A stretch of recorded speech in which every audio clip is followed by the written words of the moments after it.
तो my dear, आज का हमारा टॉपिक है जब समान मात्रा कई बार घटाई और बढ़ाई जाए।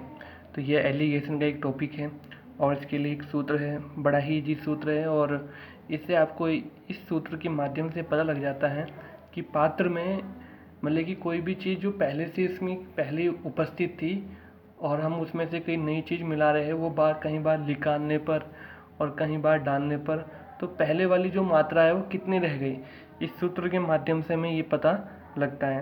तो इसमें जो ये है x, ये क्या रिप्रेजेंटिंग करता है माय डियर? टोटल। ये क्या रिप्रेजेंटिंग करता है? टोटल। ठीक है, ये आपको टोटल रिप्रेजेंटिंग करता है। जो आप मात्रा निकाल रहे हैं और बढ़ा रहे हैं वो कौन रिप्रेजेंटिंग करेगा माय डियर? y। तो y ये रिप्रेजेंटिंग करेगा मात्रा जो निकल रही है और डाली जा रही है। ठीक है, ये आपकी मात्रा डिसाइड करेगा। और माय डियर, आप ये कार्य कितनी बार कर रहे हैं ये क्या बताएगा आपको? संख्या के बारे में।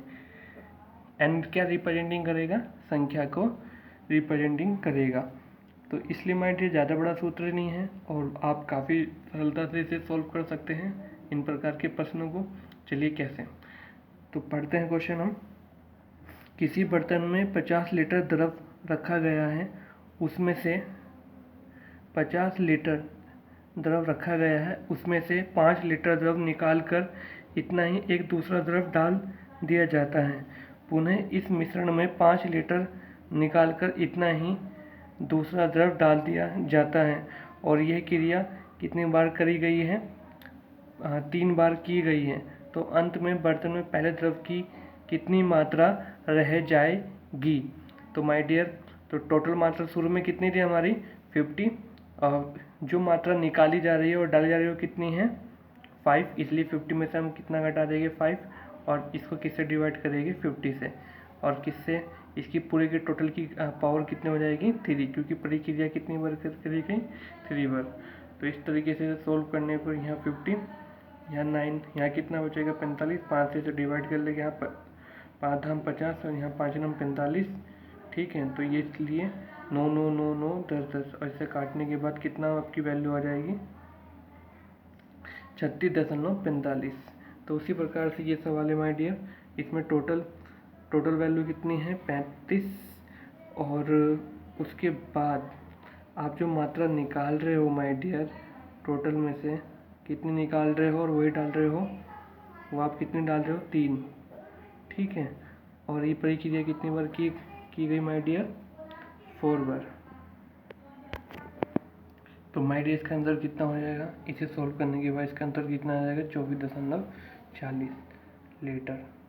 ठीक है, थैंक यू। तो बस आपको माय डियर फॉर्मूले का ध्यान रखना है, इस फॉर्मूले की प्रक्रिया किस प्रकार से करनी है। चलिए, तो माय डियर इस प्रकार के प्रश्न में इस बार जो निकालने की मात्रा है और डालने की मात्रा है वो बार बार अदल बदल हो रही है, और किंतु आपको ये केस उसी प्रकार से निकालना है। ठीक है माय डियर, चलिए तो इस सवाल को पढ़ते हैं और करते हैं। तो ये कह रहा है एक बर्तन में 40 लीटर ग्लिसरीन रखा गया है, इसमें 5 लीटर ग्लिसरीन निकालकर इतना ही पानी डाल दिया गया। इसके बाद 10 लीटर मिश्रण निकालकर इतना ही पानी डाल दिया गया और 8 लीटर मिश्रण निकालकर इतना ही पानी डाल दिया गया। अब अंत में ग्लिसरीन की कितनी मात्रा रह जाएगी? तो माय डियर इस सवाल में और इससे पहले वाले सवाल में सिर्फ डिफरेंट इतने ही है, क्योंकि जो निकालने और डालने वाली जो मात्रा है वो उनकी चेंजिंग हुई है। तो इसलिए माय डियर उसी प्रकार से मतलब कि आपको प्रक्रिया पहले वाले की तरह ही करनी है। इसलिए पहले कितनी मात्रा निकाली गई? 5 और डाली गई कितनी? 5। तो इसलिए यानी कि 40 में से कितना घटाएगा? 5। फिर उसके बाद कितनी मात्रा निकाली गई? 10 लीटर। और फिर उसके बाद फिर 10 लीटर डाल दी गई, इसलिए 40 में से कितना घटाएगी? 10। और उसके बाद फिर हमने 40 में से 8 घटाएगी, क्योंकि 8 निकाली गई, 8 डाली गई।